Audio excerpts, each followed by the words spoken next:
Tech Talk with Matthew Dickerson. Matthew Dickerson.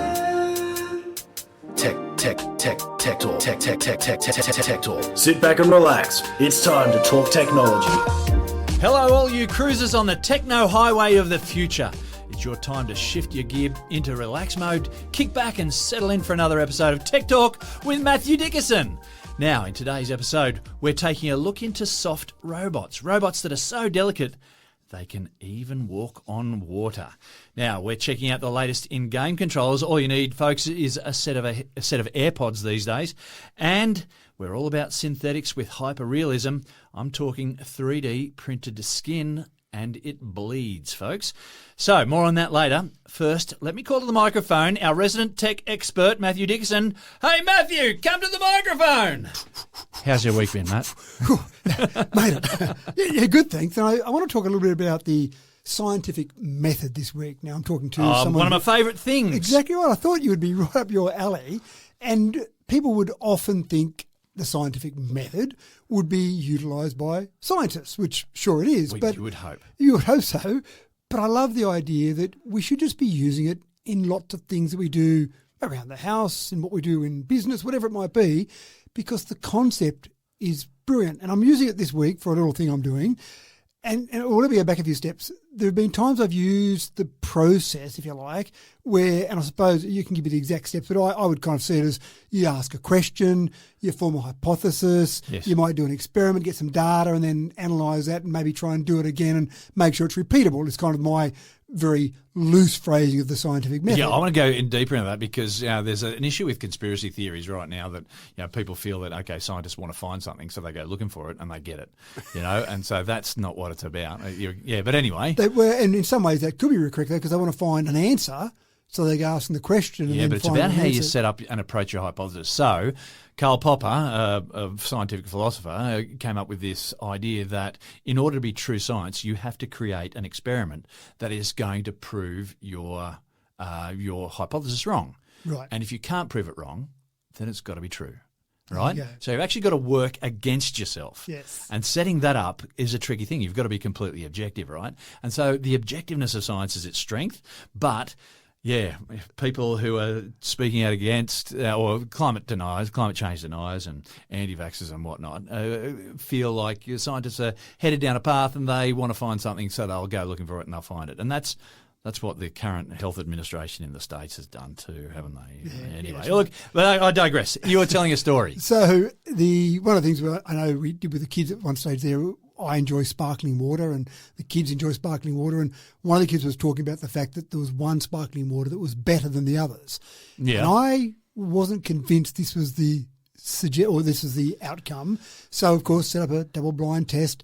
We ended up buying double-blind, excellent. 5 different sparkling waters we bought, and then in addition to our sparkling water tap at home and line them up. Someone who set them up didn't know which one of those, so the double-blind side of it. And did you know which one they were? So I was the person setting them up, so someone else was someone else was conducting. Good. So I didn't know which one was which. Good. I set them all up for the kids. They'd come along and taste them all, and they'd rank them all, and of course the best sparkling water of all of those was random. It was not the one that they said, I know that this one definitely is the best sparkling water on the market. So when you actually conduct experiments with that, it becomes quite interesting. So what I'm doing at the moment, I'm about to go on a charity bike ride next week. It's a long bike ride. We're doing 160 kilometres a day was kind of the maximum in a day. So it's a decent sort of bicycle ride. And a couple of years ago, I bought some little wind blockers that you put on your helmet to block the wind that's hitting you in the face, right? Which is really good from a safety perspective. But on a ride like this, it's crucial because when you're riding for 160 kilometres a day, that's many hours in the saddle. It can get a little bit tedious. Yeah. And sometimes you want a bit of distraction and there's people around you. So you want to talk to them. And if you've got wind blowing in your ears, it's a bit, what was that again? I missed that. It's a bit boring having a conversation like that. So you want to be able to hear well. So these wind blockers are great. They block the wind hitting your face, but you can still hear because you're not putting something in your ear as such. And so there's some other ones that came out in the market, a different brand of the one that I use, and they were claiming to be better than the first brand. I went, well, I want the best one because I want to have the best possible outcome. Yep. So I tried a very poor experiment. I'm embarrassed to talk about it. I went for a ride. I bought one of the new ones. I went one on one ear with the new one on the other. Were you with the looking old for one. confirmation bias here? So the Karl Popper's falsification. I was hoping it would be bleedingly obvious. Right. So I went one ear with one and the other ear with the other. I couldn't tell the difference at all. So now there you go. I'm setting up an experiment where I'm going to use my smartphone with its audio tool, and I'm going to set up my helmet on a fake sort of head-shaped device and then set up my phone behind each ear or each little different device in front of a fan to get an exact reading on which is going to be the best. So I like the idea that even something as simple as putting a little wind blocker on your helmet, using the scientific method, you should get the best outcome. Yes. Now, I haven't got the outcome yet. I've got to do the experiment this weekend. I ride in a couple of days' time, so I'll do it before I ride. In a week's time, I'll tell you whether it was a worthwhile experiment. You could have also gotten a job with Mythbusters. That's Yeah, almost guaranteed. No, but there are times the only this is criticism- exactly what they do. Yeah, The only criticism I had of the Mythbusters, I used to love watching the show when the originals were there, is sometimes they kind of just would do something and it didn't work. And then they went, okay, that's the conclusion. I go, no, there's more you can do. Yeah. And I And think, apparently, I used to get people emailing them all the time. oh, did they? Yeah, Saying and that. in the end, they're just trying to make a TV show. That's right. And I And think so if you go too deep into something, then it gets a bit boring. And that's what people hate about scientists, is they can get a bit boring. they can get a bit boring, but you get the right answer, James. That's the Yeah, thing. yeah. But I think the thing with Mythbusters, I guarantee there were times when I went, but hold on, you should just do that part. But I'm sure the producer was there going, right, we've got enough for the 30-minute show. Yes, that's Job it. done. Just- No, but that's what all about you need. Yeah. So Yeah. But again, having been critical of those, I think they introduced some scientific process to a lot of people, which was good. Well, It and made it that's more the popular. thing. Yeah. And the scientific method is a wonderful thing. I love the objectivity of it, and I love that we're trying to prove ourselves wrong. Yeah. And there's enough people out there saying, picking holes in other people's work to be able to keep it, keep the integrity in it. Yeah. And but still, people just label scientists and go, "Oh, you're just looking for a thing, and you found it, and congratulations, but you're leading us all astray." And my kids got very bored. Even the equipment we're using right now. Oh, they got bored with you with the sparkling water. Well, no, they didn't Dad, board with that stop one. it. That was okay. But they Okay. got bored with things that I would do. So the microphones that we're using now, the podcasting equipment we're using right now, I tried a number of different models, brands, etc. And I'd do recordings with them. And then I'd take to the kids and I'd say, right, you guys have no idea about these different 4 recordings I've got, which equipment was on, tell me which one sounds best. So it's like, oh, Dad, another one? Like, I need the right answer, okay? Do we have to be a test audience? All right. Well, we better get busy with today's stories. So, first cab off the rank. AI doesn't always get it right, and that's no headline, even if it may catch one or two of us by surprise at least. But usually the errors that AI make are non-fatal, at least I say. They may cost you or your job, may cost you your job, but that no one's been killed yet, is what I'm trying to say. With that in mind, it may be pertinent to choose a decent map over AI if, say, you're planning a trek through the Andes Mountains, for example, Matt? A whole range of things. And I've got to tell you a little story about this. We've used AI to work out a travel itinerary, and it was pretty good, but I'll get to the but in a moment. But a lot of people are using AI for their travel advice for their itinerary. In fact, it's getting to the point now 30% of international travellers are using AI tools to plan out their itinerary. Now, on the plus side, we had a trip to Japan recently, and we went from point A, we had to be in a certain location at a point in time, and then, right, there's our flight home a week later, and in between there, we wanted to see Mount Fuji and some other things along the way. So we gave it some basic parameters and said, go for it, plan out the trip. And so it did plan out this trip, which looked wonderful. The only minor thing was we ended up in a place called the Aizu Marriott Hotel in Shuzenji. And when we got there, we thought we'd been either transported back in time, several decades, or we thought there'd been an outbreak of something and everyone else was wiped out. Because this was It was like a Holocaust movie. it felt like that. Apocalypse movie, maybe. Something like that. Maybe not Holocaust. That's, That's apocalypse. wrong thing. That's right. Because when we got there, and again, when we read the itinerary and we looked at where we were going, it sounded fantastic. And this place sounded like this wonderful mountain resort and, gee, fantastic. I think we were the only guests, 128 rooms, we seemed like we were the only guests there. It's a bit like The Shining. Oh, it was a bit freaky. And we started walking around and we'd see tennis courts, 10 tennis courts laid out. Yeah. Then there was an indoor sports arena, all these badminton. We ended up playing badminton. There was myself, my wife, one of our kids there. So we're playing, the two of us just playing badminton in this huge arena that 100 people could have been playing badminton in. There was a zip line there. Wow. And I'm thinking, was this a training camp for the 1964 Olympics? Like it felt like that sort of thing that had been used once and then put Did away. they have staff there? Was there one staff member there to check you in and that was all? Well, we got checked in, yes. And then as we started walking around the resort, we couldn't see anyone else anywhere. Wow. We got to the zip line and we found a person who was manning the zip line, and I think he was pretty excited because he saw a customer. We came along, so can you strap us in? How many times do you want to have a go on this? Try and keep coming back up to the top. So it was quite interesting. Now, I did a bit of research on it, and it was all the go in 1976. It was built in 76, and retreats, corporate retreats, were all the go in Japan at the time. So they built this entire resort on top of this mountain. It was quite difficult to get to, so that people would go to this and they'd discover themselves, so they'd go off and they'd play their games and they'd get their corporate bonding because we'll put you in teams together on a tennis court or whatever. Right. So wonderful that. But by the kind of late 80s, that was all gone. That was, don't use it anymore. And so it started dwindling numbers, and it's only just recently been changed over to a Marriott, and they're trying to build up again as a resort. But in the meantime, it's got no people there. And if I had have talked to a travel agent about that, they probably would have gone, go back there in 10 years' time when it's happening again. But at the moment, probably not. But I read some of the stuff in there. And you read the marketing material and it sounds impressive. Mountain resort with all these facilities and all these features, but it just seemed to lack a bit of vibe. But it had a lot of those rust concrete stains. When you see that beautiful new concrete 30 years ago and there's been a bit of rust and rain, it's just got that brown stain. Had lots of that around the place, which made me feel like it hadn't been maintained for 30 years. So getting on the zip line was a bit scary.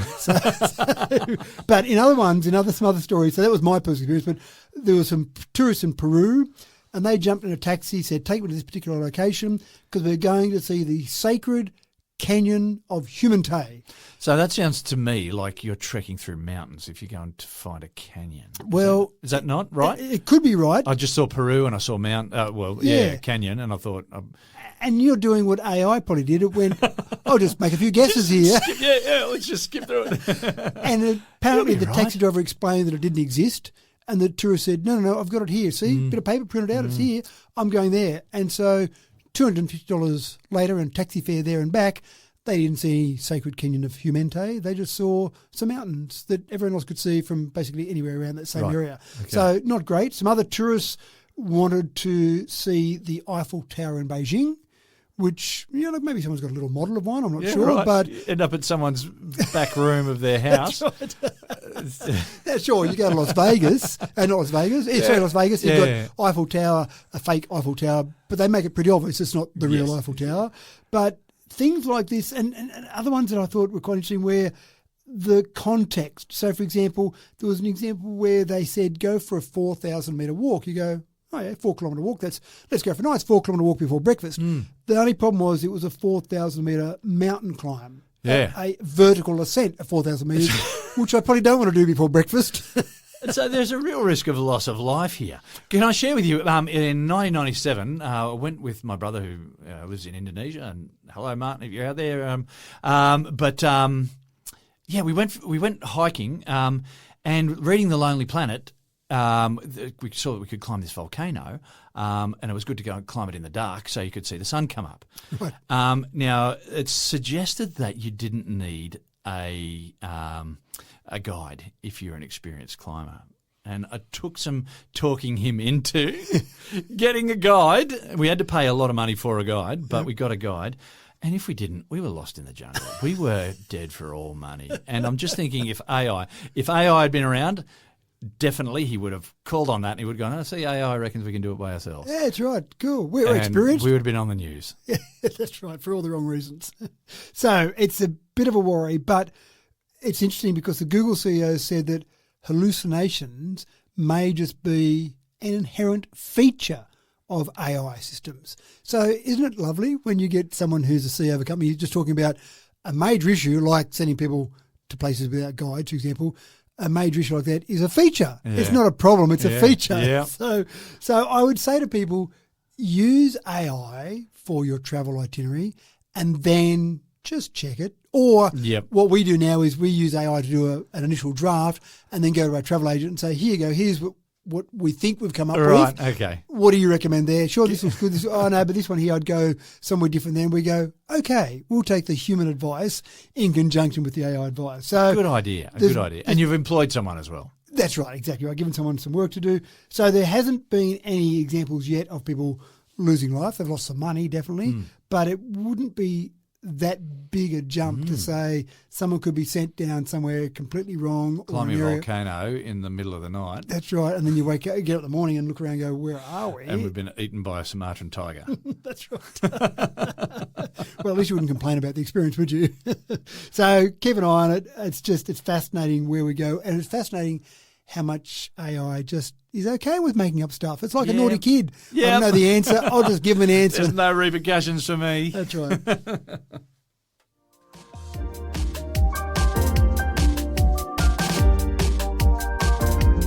Joysticks and control pads may soon become a thing of the past for avid gamers. As tech becomes smarter and smarter, engineers are looking to new and inventive ways for humans to interact with computers. Like a pair of AirPods. Matt, AirPods can operate a simulated motorbike now. This is very cool because my kids give me a hard time. I'm being harsh on my kids today. My kids give me a hard time. Well, we're all a bit hard on our families today, so. Possibly, yeah. MotoGP, we've talked about it before. I'm a bit of a fan. I used to race motorbikes when I was a kid, so you've kind of got it in your blood. But I do sit on the couch, and when I'm watching, because the camera action's so good now, and I do find myself leaning into corners a little bit and just try, and the kids go, Dad, you can just sit still. It doesn't make any difference. We're all victims of that. That's right. Yeah. So that's interesting, and it's just a bit of a human quirk. But now, but there's one game out there that uses your AirPods with the spatial audio feature. And as you move your head, that controls the game. It's a motorbike racing game that controls the motorbike. So you lean to the left and right with your head, and that moves the motorbike left and the right. You put your head forward, it brakes. You put your head back, it accelerates. Now, it's not perfect. It's not the best control I've ever seen in the world so far. It's a start. It's a start, that's right. Now, Apple never designed it this way. And one thing I'm always amazed about is the amount of technology that's built into something so small. Yeah. Just think of the battery.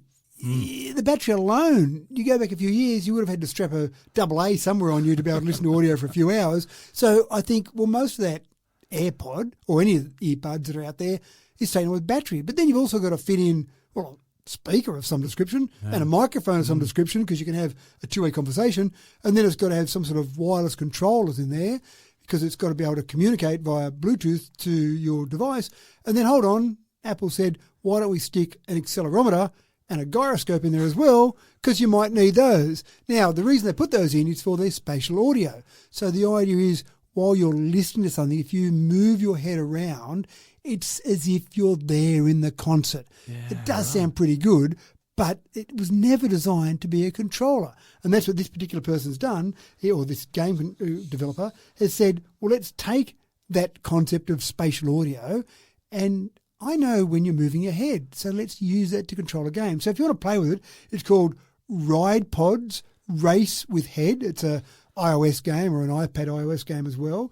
And essentially, you put your AirPods on, log into the game with your AirPods connected, and then move your head around. Now, it's pretty basic. It's got basically a straight road, and you've got traffic on there, and you're avoiding the traffic, accelerating, decelerating side to side. Yeah. So it's not a complicated track. It's not a Formula One or a MotoGP type track because the accuracy probably isn't there yet. That's the thing. Like, how cool is that? So one of the things that came to my mind is I've played with various VR headsets, and you've got VR headsets that track your motion control, that type of thing as well. But they're big, clunky units that you put all over your head, and they've got much bigger controllers and sensors in them. So, wow, imagine just being able to stick some little AirPods in and then control a game. And then with some of the modern glasses that are coming out now, maybe you can see your VR version of a game in your modern glasses. Yeah, you got your AirPods on, so you're sitting there on the train on the way to work, and you're just moving your head around up and down, playing a game that no one else can see, and people just think, that guy looks a bit strange. Weird. Yeah, that's right. We'll give him a wide berth. Yeah, that's right. So it's a pretty cool concept, I think. And I just think a whole range of things. Gaming is where a lot of development happens. But then why not controlling other things? Maybe if you've got mobility issues, maybe if you've got legs that aren't working properly and you're in a wheelchair, using your head movements to move around side to side and up and down to control that. Wow. Just a whole range of possibilities. So it's quite fascinating. Yeah, amazing.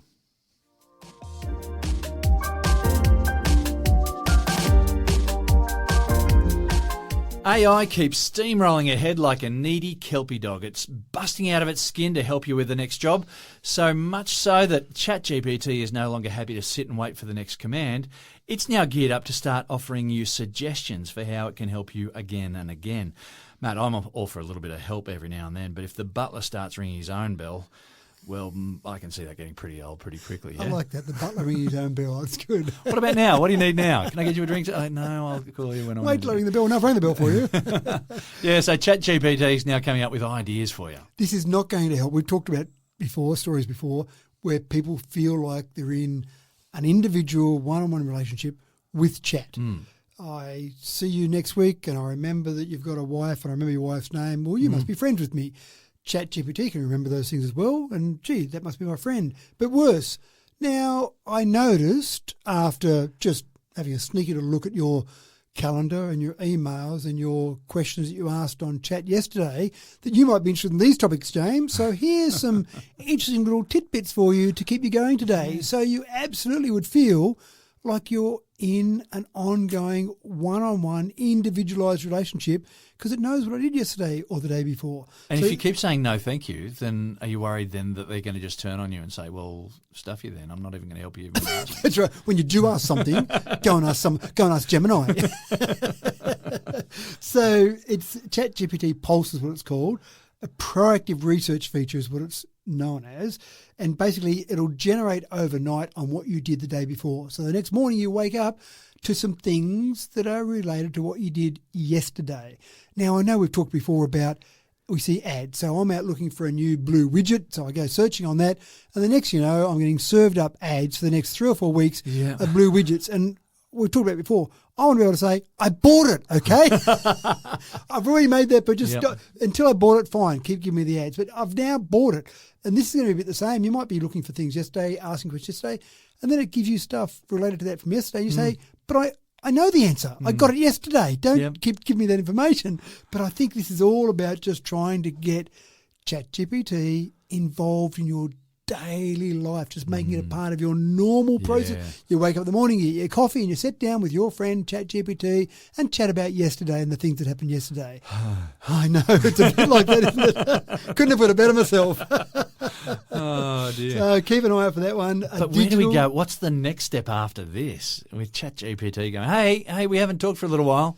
Well, maybe it'll start telling us what we're going to talk about tomorrow. Anticipatory AI. How about that one? Start working on that one, folks. Get that one cracking. So, yeah, the digital daily briefing, it's a strange concept. I haven't actually tried it yet. I'm a bit scared to try it because I'm a bit scared that I might get too addicted to it.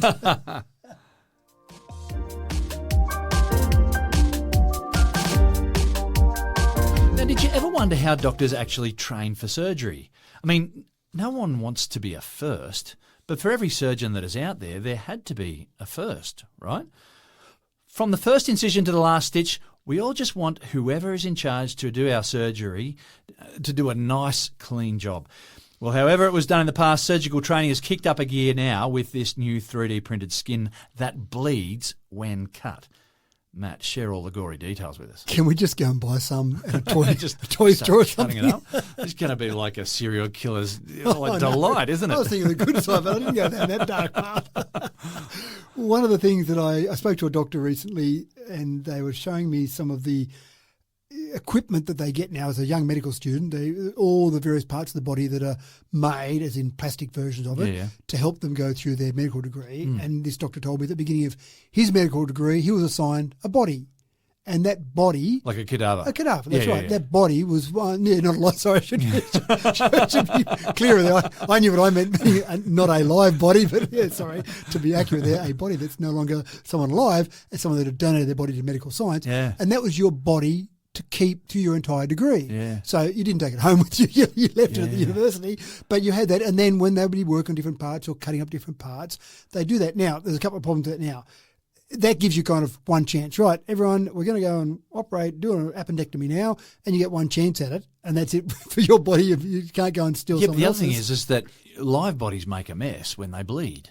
That's right, a bit different. A cadaver doesn't bleed. That's right, so a bit different there, but also it's a bit of a hassle to keep that one body through your entire degree. Yeah, it is, yeah. And then go back to it, and you might want to practice things over and over. So there are various substitutes, physical substitutes for different parts of the body now, but this is the next level where some University of Minnesota Twin Cities researchers have come up with this 3D printed skin, and it's done in layers, and it's also done for different parts of the body, because you and I as non-doctors can probably work out that you cut into a knee, it might be different to cutting into your chest, for example. Yeah, that would make sense. So the skin is going to be different. So they build the layers with microcapsules in between the layers as they print them. Amazing. That has got things that ooze out. It could be blood, it could be pus, it could be things that are like the real part of the body. Yeah, so a real body's going to have abscesses and things like All that sorts too. of fun and so stuff. you've got to navigate stuff, and you pop one of those, and next thing you know, you've got this infection that's just spreading through. Yeah, right, yeah. So all those things. So they're using it for training. They're using it for training not just on different body parts, but getting to the point where they're going to 3D print individual's part. So if they're about to operate on someone, right, we've got to operate on your elbow, call it. Right. And so we've got to make sure that we analyse your skin for your age, your body type, etc. And we'll go and 3D print the same skin to practice on, to know when we get have into a your real body. rehearsal. Yeah, that's right. Because on the real body, you kind of only get the one chance. So Yeah, that's right. You've let's got to have get a it go. right the first time. Yeah, so the training for medical students is getting better and better. Yeah. And this sort of concept here, it just makes it, from your perspective, you said before, the first one, hey, this is my first appendectomy. Yeah, oh, really? Oh, really, yeah. Can you do it to someone else first? So the idea would be you could practice as many times as you like, get it right, keep refining that, and make sure that you are spot on. Now, go further than that. Can we get to the stage where you could start to replace that, a skin graft, for example, someone's had a burn? Is it good enough for that? Not at this stage. It's really about practicing, training, etc. But, gee, how far are we away before we start printing those and then using those where the skin is as close as possible to your real skin? Well, also, not only the skin, but you could have the organs as well, with blood vessels through those as well. You can 3D print those. I'm going to jump a couple of steps ahead here, and just, you could be doing a full rehearsal of a particularly tricky op. Yeah. So you could do that, but commercially available replaceable body parts as part of this whole concept that they're moving down 3D printing, they say a decade is the estimation. So 2035, you need that new heart, new kidney, I don't know, whatever, and you go in and they say, here's one we just printed yesterday, and they drop that in and away they go. So pretty fascinating where they're going. Amazing. We're going to keep living longer and longer, aren't we? 3D print my new brain, that might be the challenge.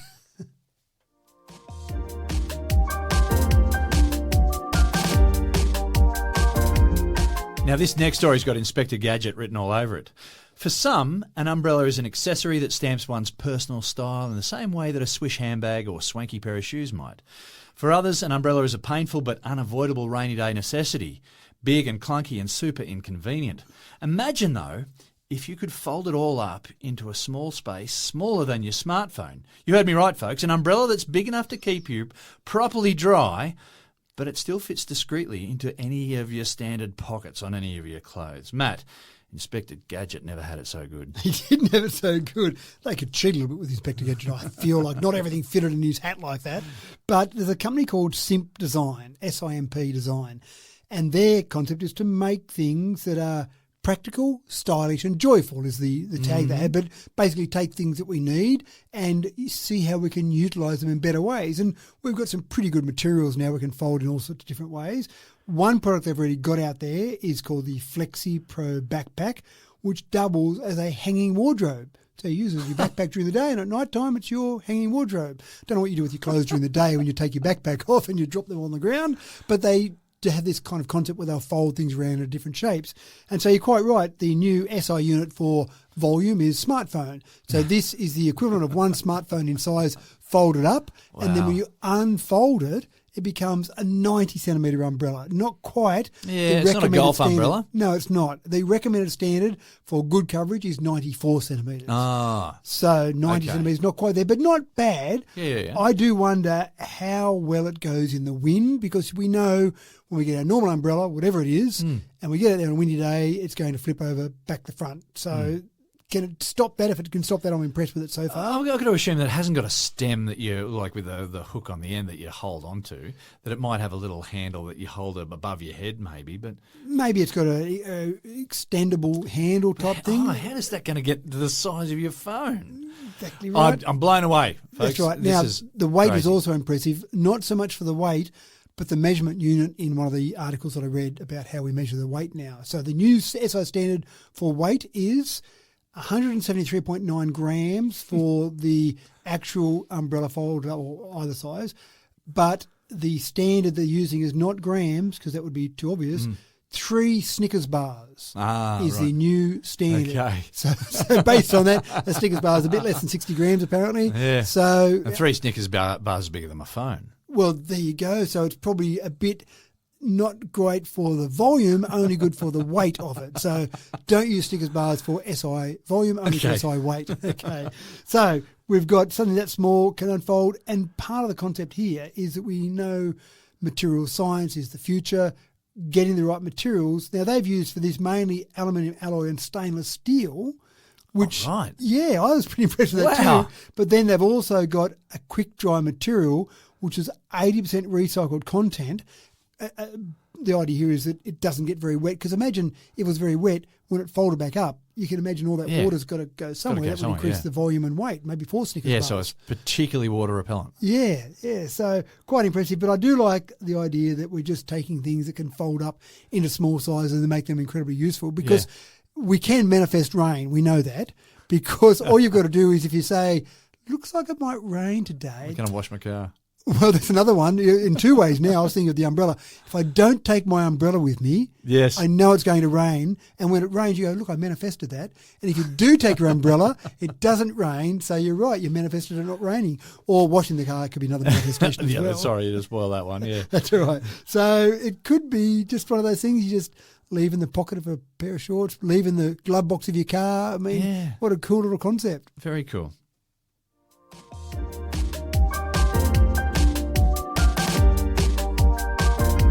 Now, no doubt, tile tracker users would swear by the peace of mind that they get from their tile trackers.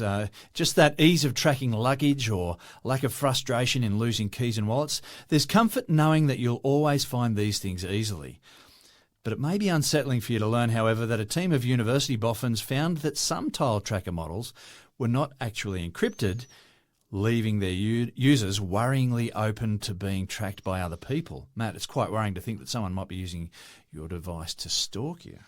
It's very worrying, and I am a bit of a fan of tile, although I've moved over to AirTags now. I remember maybe 2014, I want to say, the tiles came out, and the Christmas present I gave to all of our kids and my wife was a bunch of tiles. They weren't that excited, but they did. They did. Exactly. You were there. You can put it in things. Well, they did. They put it in their teddy bears. They put it in various toys they had. They put it in their Lego boxes. I don't know how much they would lose their Lego box, but also they eventually, took them a couple of years, but eventually went, that wasn't such a bad present, Dad. But the problem with tile, of course, was when we were very new in getting tiles, it would rely on our phones being nearby, not the wider network of people with the Tile app. That's become better now, because there's about 88 million people worldwide that are using the Tile app now. So that's a bit better, because it relies, for you to track your device somewhere away from you, it relies on another device somewhere having the same Tile app. The main reason, probably myself and many people have gone to AirTags now, is that it relies on an iPhone or an iPad somewhere nearby, and given the fact there's more than 1 billion of those devices around the world, 1 billion aren't too bad. Yeah, 1 billion is more than 88 million. So I kind of go down that path. But we've also talked before about the stalking or anti-stalking capabilities of things like AirTags. If you've got an AirTag with you that's not yours, or it's with you for a certain period of time, you'll get a warning on your phone that says, we've detected an AirTag with you that's not yours. oh, what's been put in my car, my handbag, whatever, because we have seen some incidents, unfortunately, where domestic violence incidents have occurred where people have been stalking them and they've been using these devices. The interesting part about Tile is that you're not going to get those warnings, but more importantly, you might be able to have someone track you and you've got no knowledge of that whatsoever. And there's a couple of issues here, and this is what these university researchers found. One thing is that the information is sent unencrypted. The unique ID is sent unencrypted. That seems like a bad idea in the modern world we live in. Now, what Tile say is that they rotate their unique ID every 15 minutes. So you can track me now, 15 minutes later, you've got to work out my new unique ID. That might take you a bit of time to work there. Oh, I've got it again now. So that's kind of their defence. But the mistake they make, in my opinion, is that they also, when they transmit the unique ID, they transmit the MAC address. Now, I'm going to drill down on a MAC address a little bit here. So MAC address, MAC stands for Media Access Control. Essentially, everything that's connected to a network has got a MAC address. In the old days, you'd have a network card, an Ethernet network card had its MAC address, its unique MAC address. But as we've expanded all these things that are connected on these networks, every single device out there that's connected has got a unique MAC address. Now, you can start to work out what company has got those, because you get companies assign different prefixes in the MAC address. The MAC address is a 48-bit number where it's got basically 6 pairs of hexadecimal code. Right.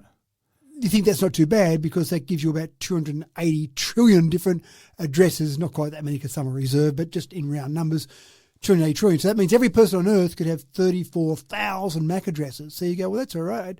But each individual device has got a unique one. So you don't keep rotating different MAC addresses for that tile. So once someone learns your MAC address, they can then go, well, I know that's James's MAC address on that tile. Yep. I don't care if the unique ID changes because I can always bring it back to that MAC address, and that MAC address is sent unencrypted. So that seems to be a bit of a red flag to me for the security. Now, in 2014, or I think Tile was probably released the year before, say 2013, we didn't have the same issues with hackers and stalking and people using these devices in bad ways. But now we jump forward 12 years and absolutely these are issues that you must consider. So, and a lot of people think, oh, well, why would anyone want to stalk me? There are some people who have got good reason, but then there are a lot of people who, that think to themselves, oh, yeah, no one really cares about me. And they're right until someone does. You might think, like DV is the worst case scenario. When I read one stat that said that 40% of domestic violence victims have had some experience of stalking in some way. And that might be on the partner having something on their phone. It might be with these sort of AirTags, tiles, etc. But some sort of stalking, which is pretty scary. So you think, well, I'm not in a DV situation at the moment, so no one's going to be worried about me. And I'm not worth tens of billions of dollars, so someone doesn't really care where I am to come and rob me or whatever. But there's a whole range of reasons people might want to stalk where you are. And just some person starts just showing an interest in you and you're trying to shake them or at least put a bit of distance between you, but that distance is prevented because they're employing some, and all of a sudden you realise you're in a situation. Yep, that's right. Yeah. So that's where you really want to make sure the tools that you're using. So this is not a anti-advertisement against Tile. I hope it's a bit of a wake-up call to Tile that now it's been revealed that, yes, you could have someone track where anyone is on the Tile network. Maybe you should change your technology ever so slightly. That's it's an important wake-up call because this is the modern world we live in, unfortunately. Yeah.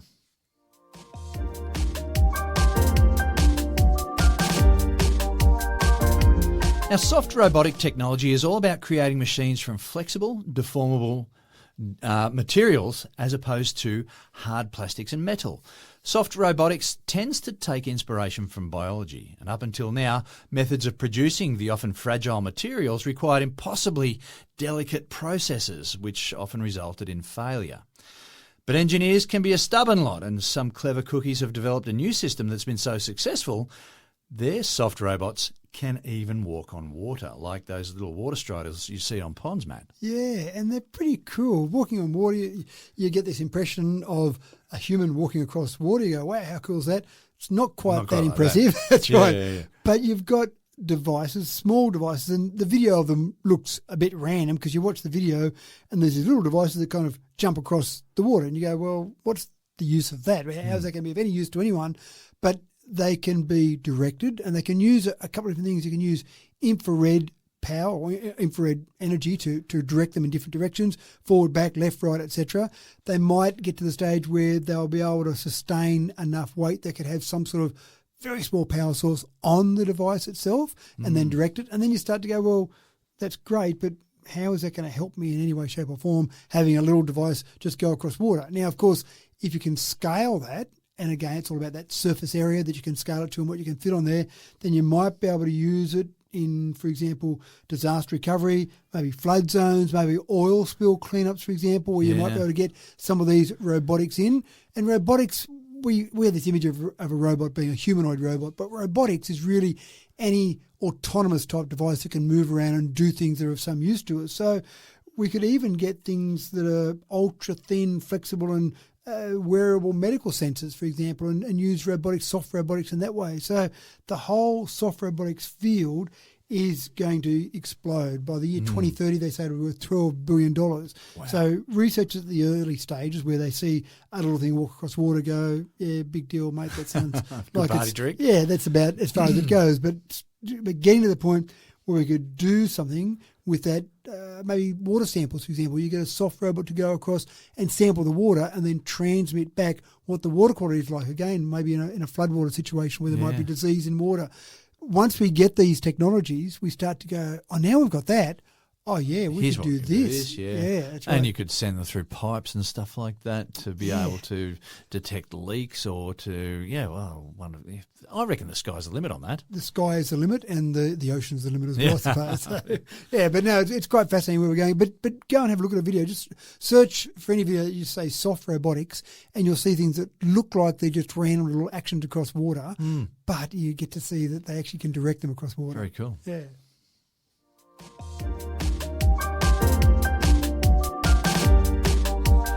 Nuclear medicine scans allow highly accurate diagnostics, but are quite expensive because of the technology required to detect and translate the gamma rays that are emitted there.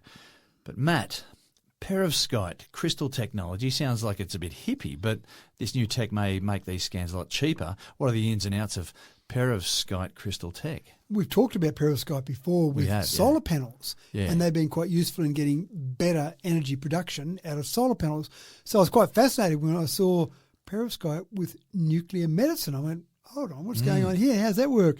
At the moment, you've got detectors, so nuclear medicine detectors, that are using cadmium zinc telluride, CZT, or sodium iodide. Now, the minor issue here is that CZT sensors are in the hundreds of thousands to millions of dollars range. And when you go to a hospital and you look at some of the equipment and the machines that go bing and they look very expensive, and you go, how could that machine cost $8 million or $15 million, whatever the hospital quotes you for that new machine they've got? They're very impressed with the new bit of technology.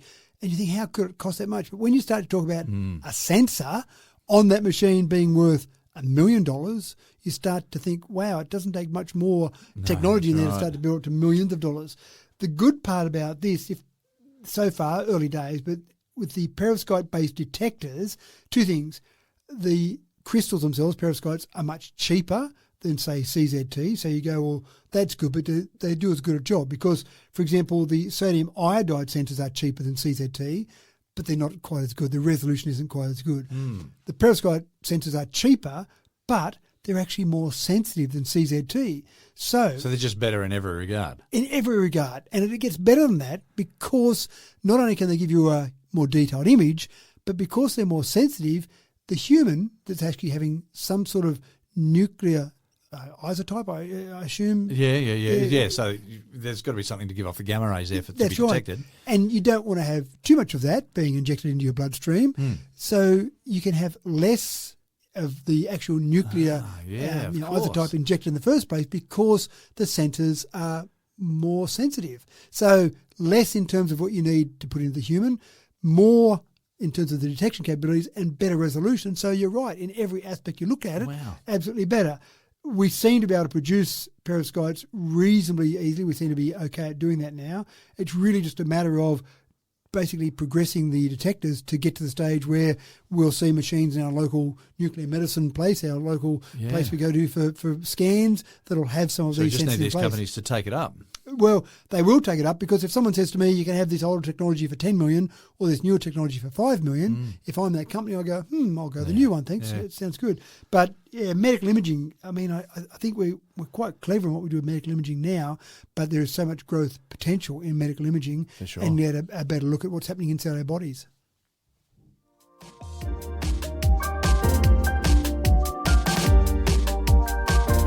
Now, if you're into extreme action and love to share the experience with anyone who will sit still long enough to watch, then you probably already have yourself a GoPro. The question is, though, does your GoPro have 8K resolution with 360 degrees of capture? If not, then you might want to grab yourself a GoPro Max 2 and get straight onto your mountain bike, or go base jumping or kite surfing or bungee boarding to capture the most extreme experience. Matt, you've already got one on order, haven't you? Well, I do like my GoPros, and I've got a couple of them. And the most recent use I have for some GoPros was detecting your favourite animal, the magpie. Oh, and so I put 2 GoPros on my helmet, and I put another one facing forward, so you could see the Maggie coming in at me and then coming around from behind. And what I discovered from that was quite interesting, because I always thought that the Maggie was hitting my helmet with its body or with its claws, but they are vicious. I know you're not a fan of them. They are using their beak. Vindictive and just nasty. And this is what when I watched my GoPro footage, I saw as the magpie was coming in, then the beak opens up, and it's actually getting my helmet, literally biting bits out of my helmet as it goes. So I thought, great footage there. I had one recently attack me in the ribs. I need to put some GoPros down low as it came in to attack my kind of kidneys and ribs from the side. But one of the problems with a GoPro, with any camera that you might set up, is you've got to decide, do I want to have the forward-facing footage or the rear-facing footage, or do I want to see my face and see how scared I am going on this ride, or do I want to see the ride itself? So there are some classic videos of people who put it on their own faces. That's right.